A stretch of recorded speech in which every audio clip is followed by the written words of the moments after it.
Dios les bendiga, hermanos. Vamos a iniciar la escuela dominical y para esto pues vamos a orar. Inclinemos nuestro rostro, cerremos nuestros ojos y oremos. Bendito Señor, te damos gracias por este día de vida que nos has dado. Gracias, Señor, porque en este tu día nos podemos reunir libremente y poder abrir las Escrituras y tomar consejo de ella. Te doy gracias por los hermanos que ya están aquí. Bendice sus vidas, bendice sus familias.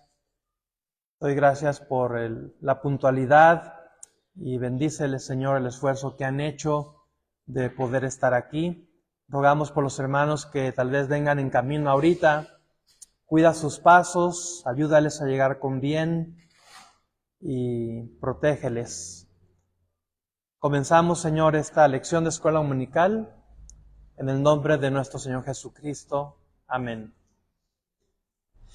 Vamos a ver, hermanos, Mateo, este personaje que nos va a enseñar cómo la gracia de Dios nos cambia, cómo la gracia de Dios puede cambiar nuestra perspectiva, cómo la gracia de Dios puede cambiar nuestros planes, puede cambiar nuestras prioridades.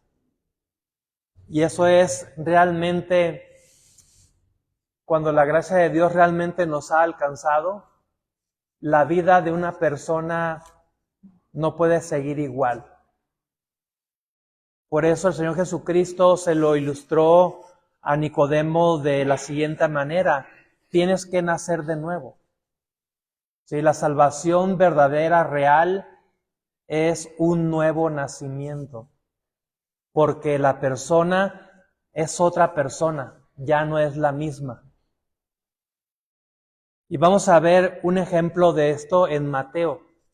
Mateo el publicano, Mateo el cobrador de impuestos, Mateo el odiado por todos sus compatriotas judíos, porque él se había puesto a las órdenes o a trabajar para los romanos, para el imperio romano, y él se encargaba de cobrarle los impuestos a sus mismos compatriotas. Entonces, Mateo era una persona súper odiada por todos los de su nación. Lo consideraban como un traidor, lo consideraban de lo peor. Y no solamente Mateo era el único cobrador de impuestos, no era el único que trabajaba para el imperio romano para sacarles el dinero a su gente y llevárselos al imperio. Había muchos más, por regiones, por áreas. Y pues estos cobradores de impuestos ahora sí que no tenían otra opción más que cobrarles, y si no podían pagar, como la gente que presta dinero hoy en día, que si no les puedes pagar, pues les tienes que pagar con el carro, con la bicicleta, con la moto, con el terreno, y te sacan hasta lo que no para recuperar ellos el dinero. Entonces eso era una persona que realmente no se podía pensar que una persona así pudiera cambiar realmente. Entonces vamos a ver Mateo, un ejemplo de la gracia que cambia prioridades. Mateo capítulo 9, voy a leerlo yo, ustedes me siguen con su vista. Mateo capítulo 9, del 9 al 13. Mateo 9, del 9 al 13. Pasando Jesús de ahí, vio a un hombre llamado Mateo, que estaba sentado al banco de los tributos públicos, y le dijo: sígueme. Y se levantó y le siguió.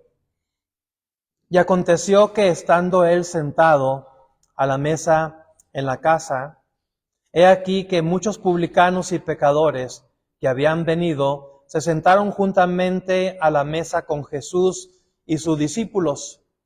Cuando vieron esto, los fariseos dijeron a los discípulos: ¿por qué come vuestro maestro con los publicanos y pecadores?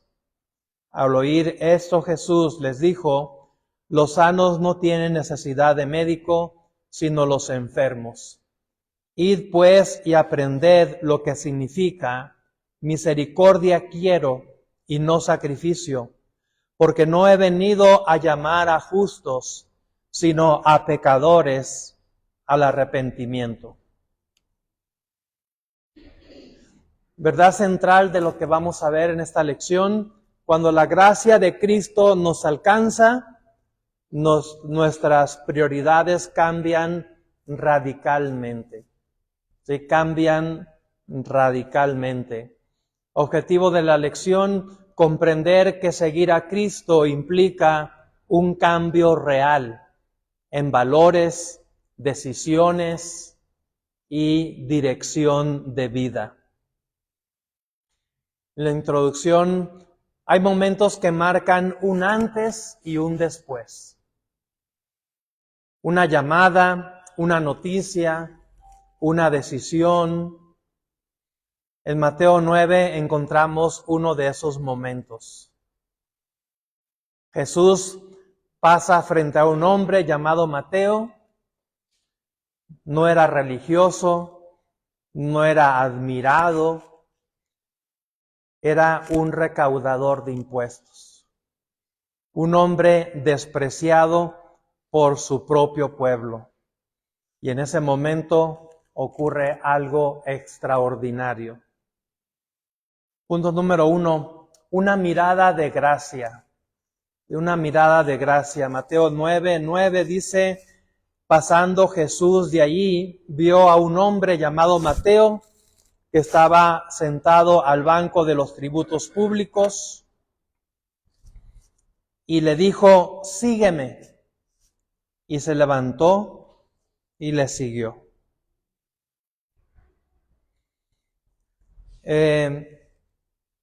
¿Cuántas? No sabemos exactamente qué tanto tiempo Mateo estuvo ahí luchando, batallando en su propia vida, en su propio corazón, al estar escuchando el ministerio del Señor Jesucristo con los que ya había llamado y le estaban siguiendo.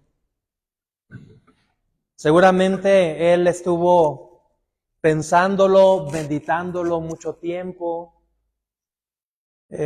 batallando si seguir en ese trabajo en el que él estaba o tendría que renunciar a ese trabajo para entonces seguir al Señor Jesucristo. Y cuando el Señor Jesucristo pasa por ahí, una mirada fue más que suficiente para que él se levantara de su banco, de su lugar donde él estaba, y renunciara a todo ese trabajo que él realizaba y se dedicara 100% a vivir para el Señor, siguiéndolo siempre. Un momento de una mirada, un momento en el que fue suficiente para cambiar radicalmente la vida de Mateo. ¿Y qué fue lo que hizo ese cambio? Pues la mirada del Señor Jesucristo. ¿Sí? El Señor Jesucristo es el único capaz de poder cambiar la vida de una persona de un momento a otro. Solamente es cuestión de que la persona decida seguirle, como pasó con Mateo. Y pensemos, pues, todo lo que implicaría para Mateo renunciar al trabajo que él realizaba para dedicarse a ser un seguidor de Cristo. Pero pues, no le importó nada de eso. Lo único que le interesó es entregar su vida al Señor completamente. El texto comienza con algo poderoso. Jesús lo vio, no vio su reputación que él tenía, que era un publicano. Haz de cuenta que aquí donde leímos en el versículo 13, no, en el versículo 12, al oír esto Jesús les dijo, versículo 11, ¿por qué come vuestro maestro con los publicanos y pecadores? Noten que los judíos tenían, los fariseos, los líderes religiosos de los judíos tenían al mismo nivel a los publicanos y a los pecadores.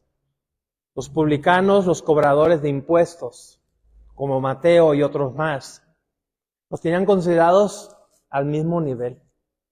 ¿Sí?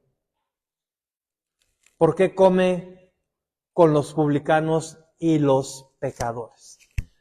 Entonces Jesús lo vio, no vio su reputación, no vio su pasado, no vio su posición social, vio a la persona. Y a la persona de Mateo que necesitaba esa sanidad como un médico, una persona que está enferma. Vio la necesidad espiritual, vio la necesidad de salvación y le dijo, sígueme. Aquí vemos completamente la gracia de Dios. La gracia de Dios que es muy contrario a lo que mucha gente piensa en la cuestión religiosa, que piensa que Dios se fija en uno porque tiene unos grandes dotes, talentos, cuando realmente el Señor no está viendo nada de eso, está viendo simplemente que somos unos pecadores que necesitamos ser rescatados, que necesitamos salvación, vida eterna, y a veces la gente por lo general ha pensado a la inversa. Y ustedes saben que en la cuestión religiosa, mucha gente piensa, es que porque yo tengo dinero, porque yo tengo una posición social bastante aceptable, tengo una reputación, por eso Dios se fija en mí, y por eso Dios me quiere usar, y por eso soy algo especial para Dios. No, nada de eso. Y Cristo nos lo demuestra vez tras vez, que iba precisamente a la gente que tenía la peor reputación ante la sociedad, que tenía la peor fama. Y aquellos que se consideraban santos, aquellos que se consideraban moralmente buenos y de alto nivel, el Señor, así que como dicen por ahí, ni los pelaba. Iba a las prostitutas, iba a los publicanos, iba toda clase de persona que ante la sociedad pues eran gente de lo peor. A esos precisamente el Señor Jesucristo iba para poderles rescatar y que la gracia del Señor se manifestara en ellos para dar una tremenda lección a aquellos religiosos que se consideraban que ya la tenían hecha delante de Dios. Y para demostrarles que no era así realmente. Era todo lo contrario, estaban perdidos.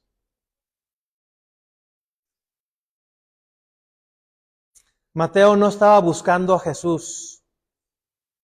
Jesús pasó y lo llamó. Como pasó con muchos de nosotros, con todos nosotros. Tú y yo no estábamos buscando al Señor. Él pasó, a de cuenta, por enfrente de nosotros y nos dijo, sígueme. ¿En qué momento de tu vida, de mi vida, pasó el Señor Jesucristo por enfrente de nosotros y te dijo, sígueme? ¿Sí? ¿En qué momento? ¿Lo recuerdas ese momento? ¿Sí? Debemos de tenerlo muy presente. Porque fue el momento en que decidimos recibir a Cristo en nuestro corazón y ser salvos. Haz de cuenta que pasó lo mismo como con Mateo. Pasó el Señor Jesucristo, Él nos echó una mirada y nos dijo, sígueme. Y nosotros nos levantamos de la silla donde estábamos y entonces decidimos seguirle. La gracia siempre inicia en Dios. Él es el que toma la iniciativa para buscarnos y encontrarnos y decirnos, sígueme. Podemos mencionar que el mismo Mateo, ya sabemos, es el autor del Evangelio que lleva su nombre, Evangelio según Mateo, y cómo la gracia transforma al rechazado, aquel que nadie podría pensar que podría ser un instrumento de Dios. Y la gracia lo transforma en un instrumento para la gloria de Dios, para el crecimiento del reino de Dios. Tal así que encontramos en nuestra Biblia el primer libro del Nuevo Testamento, que ese Mateo publicano, cobrador de impuestos, que tenía su futuro asegurado económico, trabajando para el Imperio Romano, llenándose las bolsas de dinero todos los días, porque se sabe que ellos no todos reportaban a Roma de todo el dinero que les daban los de su nación.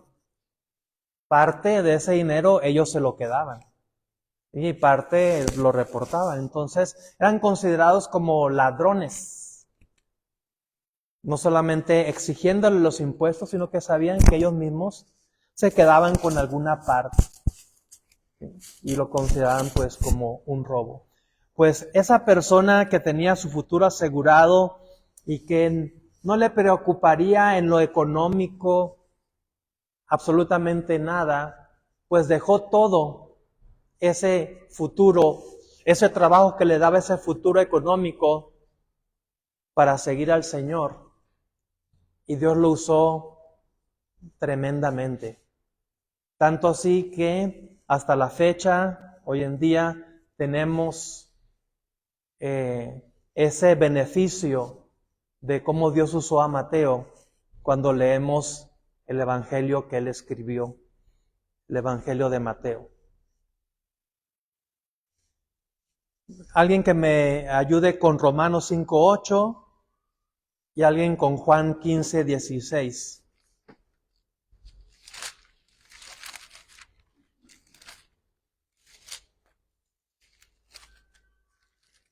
¿Alguien? Romanos 5:8.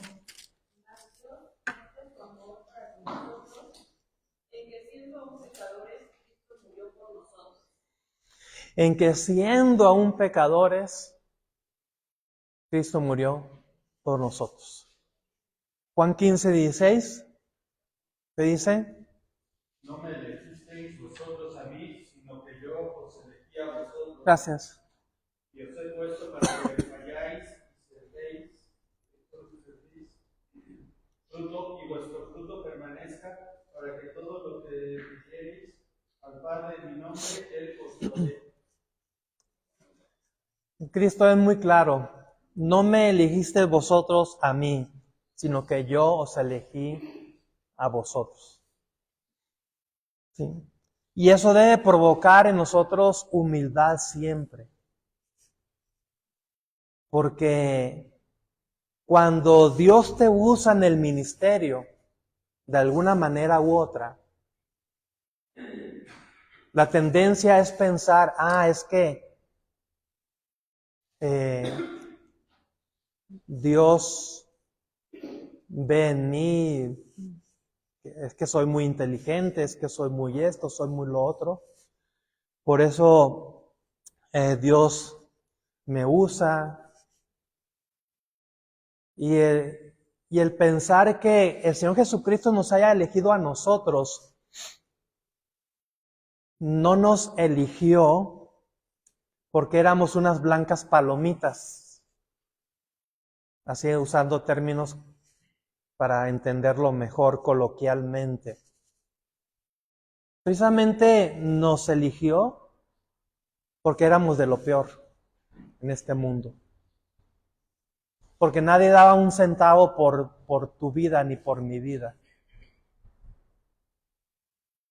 Yo espero que tú, cristiano o cristiana que me escuchas, no seas de los que piensan que Dios los eligió porque eran la octava, novena o 10ª maravilla del mundo. No, nos eligió porque éramos pecadores, porque nadie daba un peso por nosotros, porque al ver nuestras vidas, otras personas decían, ¿cómo puede una persona así sobrevivir en este mundo? Yo recuerdo las palabras de un tío, que al verme a mí, ahí como un niño, ¿sí?, que ni siquiera usaba zapatos, descalzo, caminando por la calle, en fin, y teniendo un hogar ya semidestruido. Yo recuerdo que él le dijo a otra persona con la que estaba platicando, haciendo referencia a mí, pues, ¿qué le espera a este niño en el futuro? Como diciendo, pues realmente está condenado a la desgracia. ¿Sí?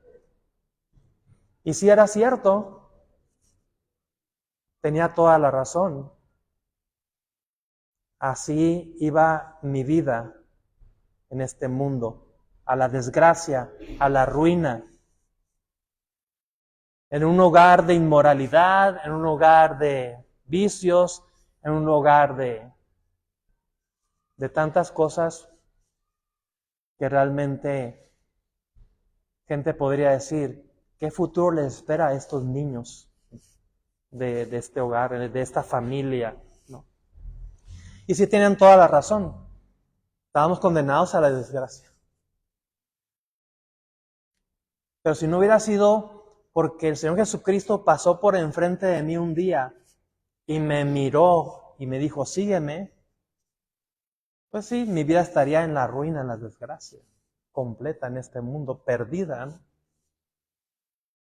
Gracias a Él que me rescató y que tomé la decisión, pues, de aceptar el llamado de Dios para seguirle y dejar el banco en el que estaba sentado y poderme dedicar a Él. Entonces,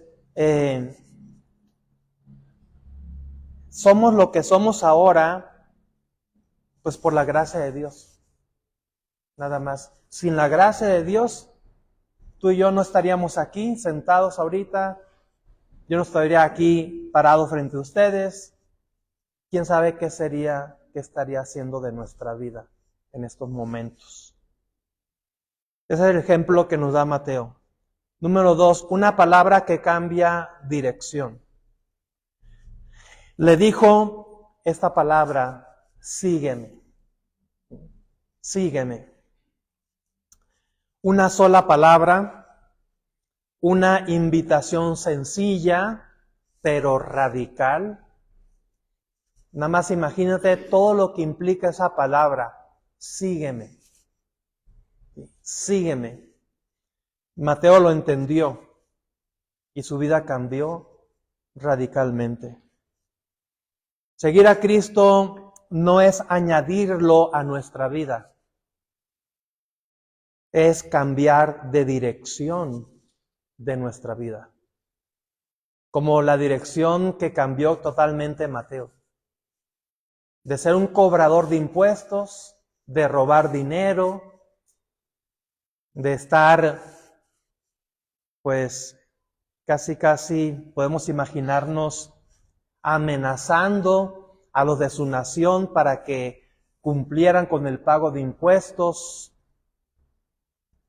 Ahora a servir a Dios y llevando el Evangelio a otras personas. Llegando a esas personas no para cobrarles, no para robarles, sino para regalarles el Evangelio de la salvación. Qué cambio tan radical en Mateo.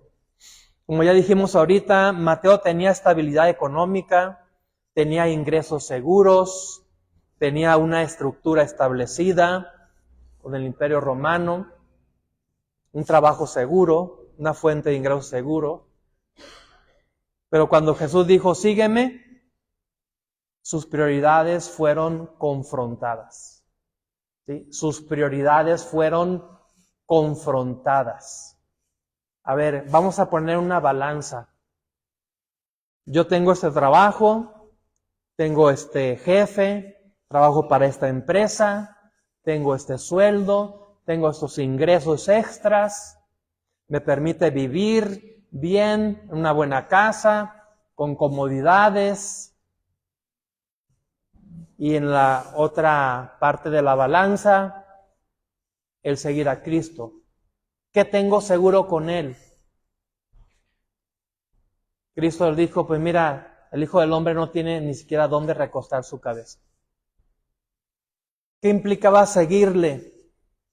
Que tal vez no iban a tener dónde dormir, que iban a dormir en el campo, que tal vez no iban a tener que comer a veces, que tal vez iban a arriesgar su vida ahogados en el mar. No, el Señor Jesucristo no les podía decir, vente y mira, conmigo tienes asegurado tu futuro económico, social o lo que sea. Simplemente, ¿me quieres seguir? Es tu decisión. Yo te invito, tú tomas la decisión. Una decisión completamente llena de fe. Porque Cristo no les aseguraba nada. O sea, no les decía, mira, esto va a estar. No, simplemente sígueme. Pero Señor, ¿qué me espera si te sigo? Sígueme. Y algunos sí quisieron seguirle, otros no. La gracia no solo perdona, redirige la vida de la persona. Dos versículos, Lucas 9:23 y Filipenses 3:7 al 8. Lucas 9:23. Lucas 9:23. ¿Quién lo tiene? Sí, adelante.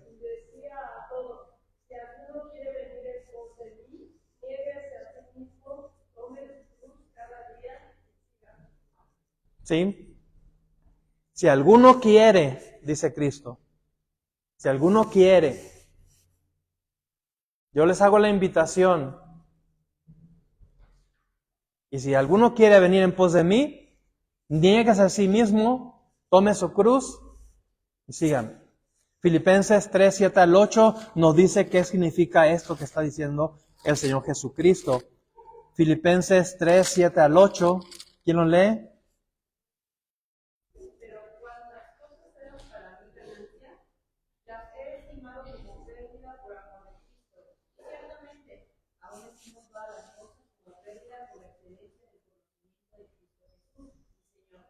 Por amor de lo cual he pedido todo y lo tengo por basura para ganar a Cristo. Niéguese a sí mismo. Si alguno me quiere seguir, niéguese a sí mismo. Tome su cruz y sígame. Esas palabras Pablo las tradujo a esto que estamos leyendo. Considerar mi vida como una basura. considerar todo como bancarrota, pérdida. ¿Sí? Pérdida total. Para entonces seguir al Señor. ¿Cuántas cosas eran para mí ganancia? ¿Sí? Mateo, ¿cuántas cosas eran para él ganancia? Todo era dinero para él. Todo lo traducía en ganancia, en dinero. Hoy, este día, cobré tanto dinero de impuestos, pues tanto le voy a dar a Roma y tanto me voy a quedar yo con esto. Seguramente cada día hacía sus cuentas y cada día él sacaba su ganancia. ¿Sí? Dice, las he estimado como pérdida por amor de Cristo, por seguir a Cristo. Y ciertamente aún estimo todas las cosas como pérdida por la excelencia del conocimiento de Cristo, mi Señor, por amor del cual lo he perdido todo y lo tengo por basura. Se repite, pérdida, pérdida, lo he perdido todo. Todo eso lo tengo por basura. Entonces quiere decir, en otras palabras, haciendo un resumen de lo que dice Pablo aquí, y Pablo teniendo en mente las palabras del Señor Jesucristo que leímos, entonces, resumiendo todo esto, ¿qué era nuestra vida antes de que Cristo nos dijera, sígueme? Basura. ¿Sí? Basura. Oiga, pero es que, ¿cómo puede tener ese concepto de sí mismo? ¿Sí?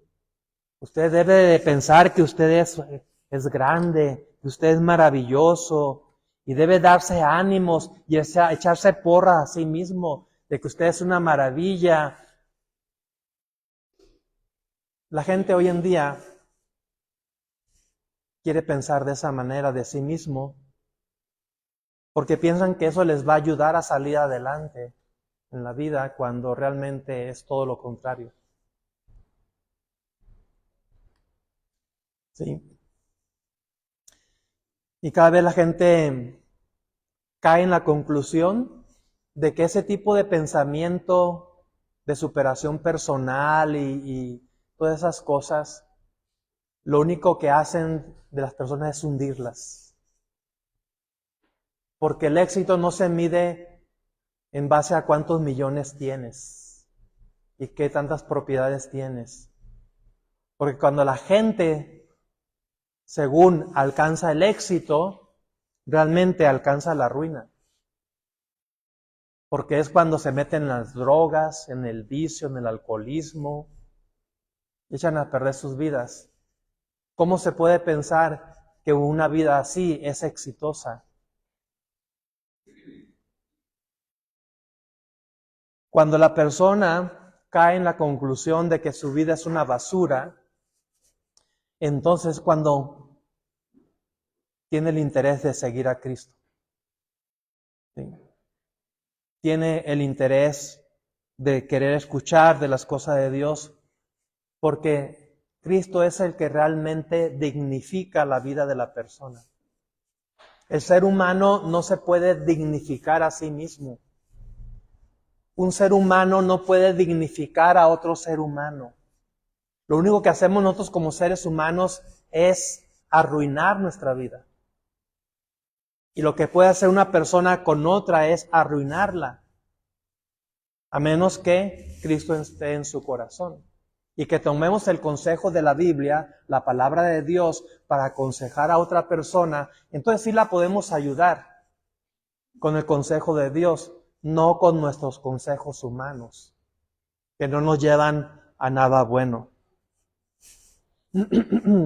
Antes de ser cristiano, en los trabajos, yo escuchaba cada consejo de cada persona, de cada jefe que tuve. ¿Sí?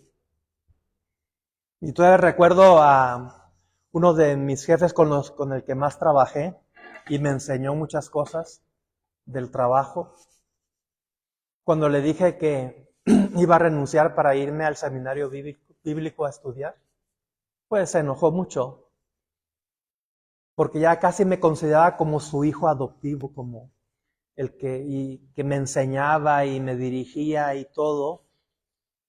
De repente le digo, voy a dejar todo y voy a renunciar a todo y me voy. Y le quise testificar en ese momento. Y me dijo, mira, te voy a decir mis prioridades, el orden de mis prioridades. Para mí, mi Dios es el trabajo. ¿Sí? Para mí, el trabajo es primer lugar. Segundo lugar, mi familia. Y tercer lugar, Dios. Y fue lo último que me dijo. Y me despedí de él. Me fui al seminario bíblico, pasé mi primer semestre, porque entré a mitad del año, entré en enero, no entré en septiembre. En enero y ya terminé mi primer semestre y regresé a Tijuana de vacaciones y fui a la empresa para ver si me daban un trabajo ahí de unos 2 meses, lo que duraban las vacaciones, para obtener algo de dinero y regresar. Y cuando regresé ahí a la empresa y pregunté por el gerente general de la empresa, al de recursos humanos, me dijo, ya no está. ¿Cómo que ya no está? Pues sabes que lo corrieron. ¿Cómo que lo corrieron? Si él fue el que trajo esta empresa aquí, de Estados Unidos aquí, y él la levantó y todo eso. Sí, pero la cosa se puso muy fea. Los mismos empleados levantaron una manifestación, una huelga. Y llamaron la atención de los medios de comunicación. Vino la televisión, vino la radio aquí, y los empleados estaban con sus pancartas que no lo querían ya, porque era un tanto déspota para tratar a las personas. Y le dije, ¿y él dónde está? ¿Regresó a Estados Unidos o qué? No, me dice, ahí abajo, bajando el cerro, ahí está un fraccionamiento, ahí está viviendo él, rentando un departamento. Y me dice, sería bueno que lo buscaras, porque nada más se la pasa tomando, porque le pegó muy duro esta situación. Y fui y lo busqué. Me dieron la dirección más o menos cómo llegar. Le toqué la puerta y sí, me abrió él. Pues le dio mucho gusto verme, me pasó y me senté a platicar con él y me dice,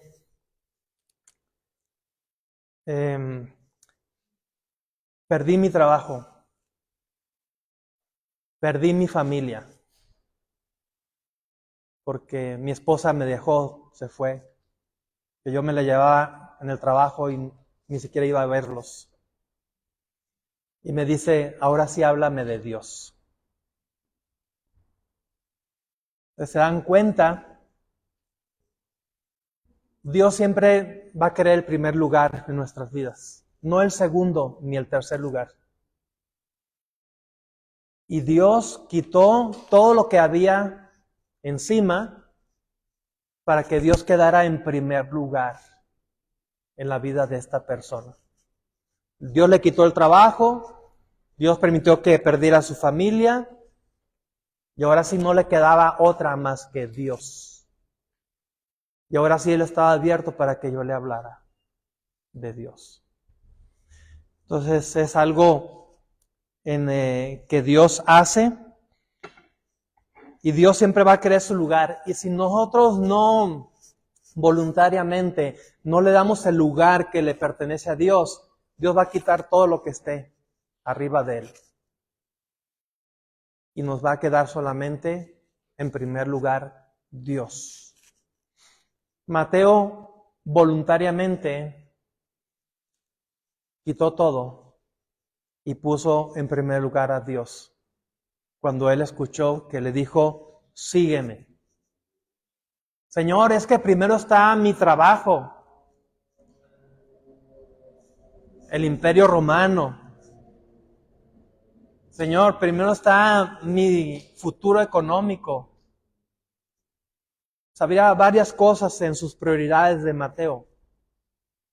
Pero él cuando vio esa mirada del Señor y le dijo, sígueme, pues quitó todo lo que había ahí, ¿sí? Y se quedó solamente con Cristo, ¿sí? En primer lugar. Una respuesta inmediata y se levantó, dice la Biblia, y le siguió. No negoció, no pidió tiempo, no pidió condiciones, se levantó. Eso implica, dejó la mesa, dejó la seguridad, dejó la vieja vida. Cuando la gracia es entendida, la obediencia es inmediata. ¿Sí? La obediencia es inmediata. Hay algo, hermano, que tengo que recalcar aquí. Dios quiere obediencia inmediata. No para mañana, no para el año que entra. Inmediata. Como lo hizo Mateo. Aquí vemos crecimiento hacia la estatura de Cristo. La disposición a obedecer sin reservas. Santiago 1:22 y Hebreos 3:15. Santiago 1:22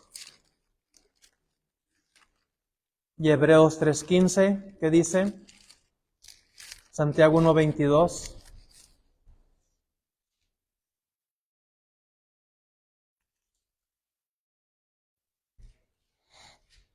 ¿Quién lo lee?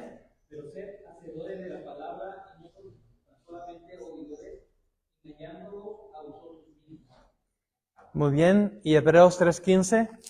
Allá atrásito. Hebreos 3:15.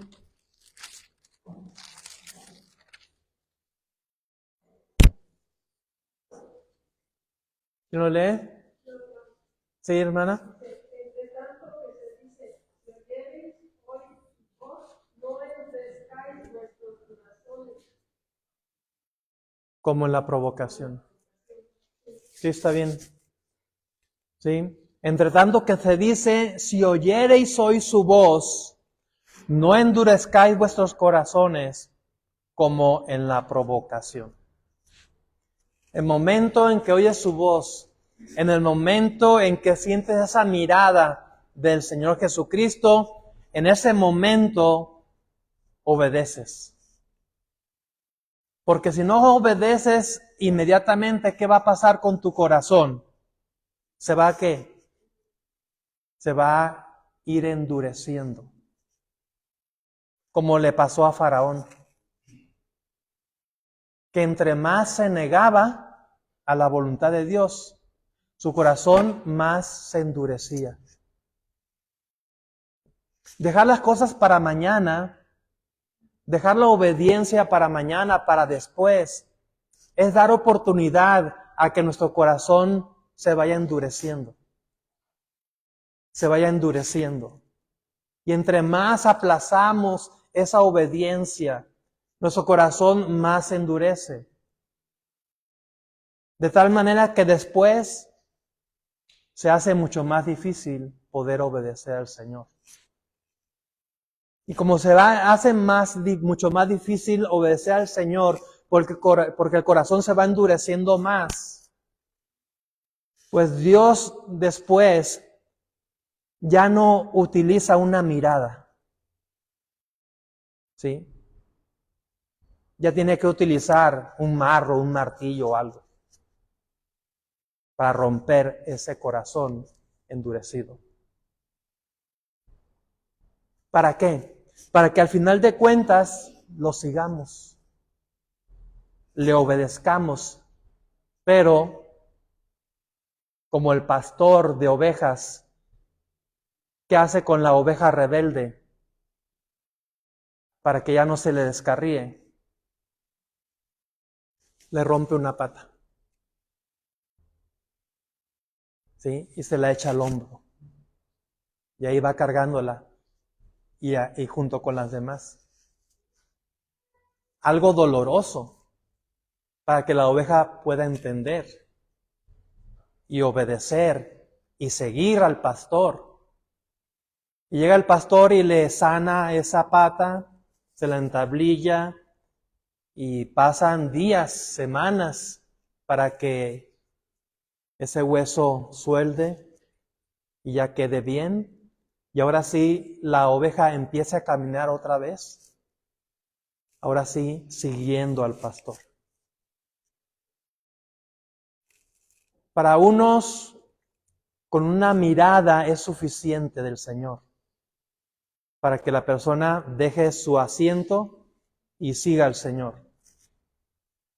Para otros casos, Dios tiene que usar otros métodos.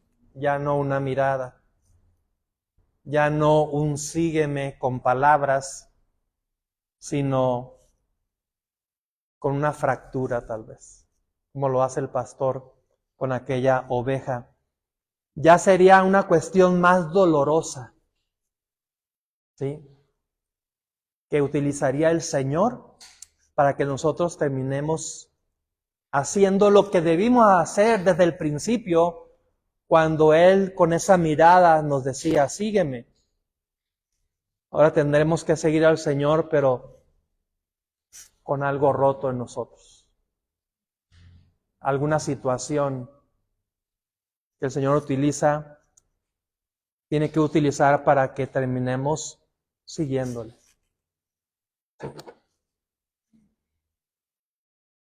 Número 4, gracia que transforma relaciones. Mateo no solo cambió de trabajo, cambió de entorno, invitó a Jesús a su casa, reunió a otros publicanos para que se les compartiera también la salvación. La gracia que cambia prioridades también cambia nuestras influencias. Ahora Mateo tendría influencia sobre otras personas, pero para que también conocieran la salvación, que también siguieran al Señor Jesucristo. Donde antes había ambición, ahora hay testimonio. Donde antes había interés personal, ahora hay misión. 2 Corintios 5:17 y Mateo 5:16. ¿Quién me lee 2 Corintios 5:17?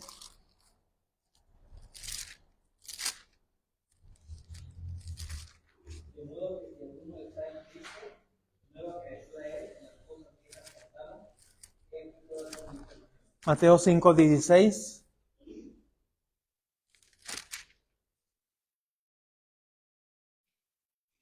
Mateo 5:16. Así alumbre vuestra luz delante de los hombres, para que vean vuestras buenas obras y glorifiquen a vuestro Padre que está en los cielos. Ahora la vida de Mateo alumbraba a otros hombres para que glorificaran a Dios. Jesús define las nuevas prioridades.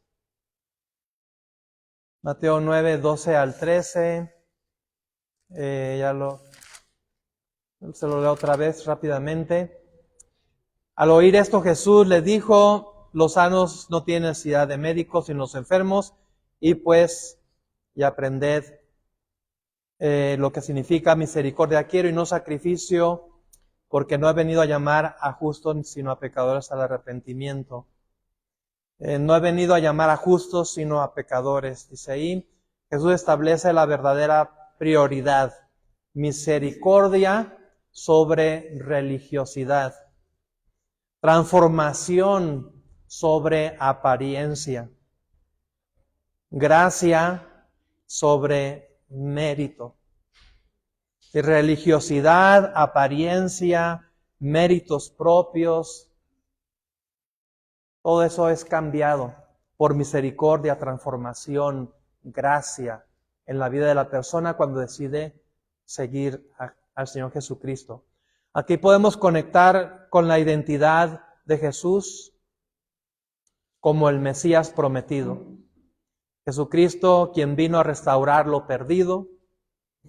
La prioridad del reino no es reputación, es redención. Oseas 6:6, Colosenses 3:1 y 2. Tenemos 5 minutos, hermanos, para terminar. Oseas 6:6, Colosenses 3:1 y 2.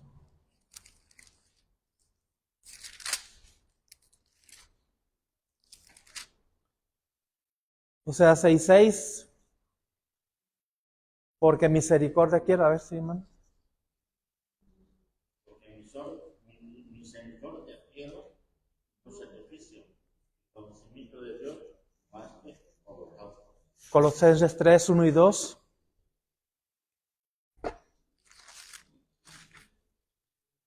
¿Quién lo tiene?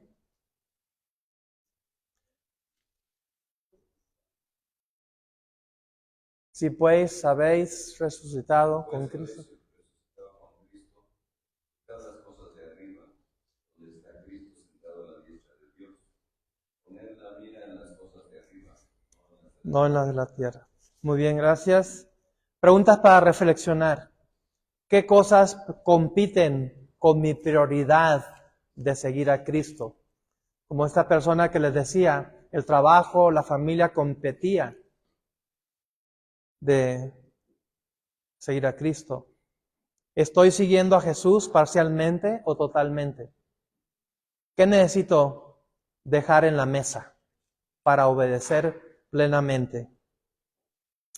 Aplicación práctica, la gracia cambia prioridades en 3 áreas. 1, tiempo. Ahora Cristo ocupa el primer lugar. 2, recursos. Ahora administramos para el reino de Dios. 3, relaciones. Ahora influimos para acercar a otros a Cristo. No podemos decir que hemos recibido gracia si nuestras prioridades siguen iguales.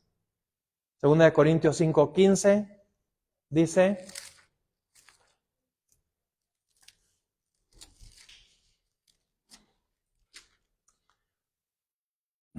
y por todos murió, para que los que viven ya no vivan para sí, sino para aquel que murió y resucitó por ellos.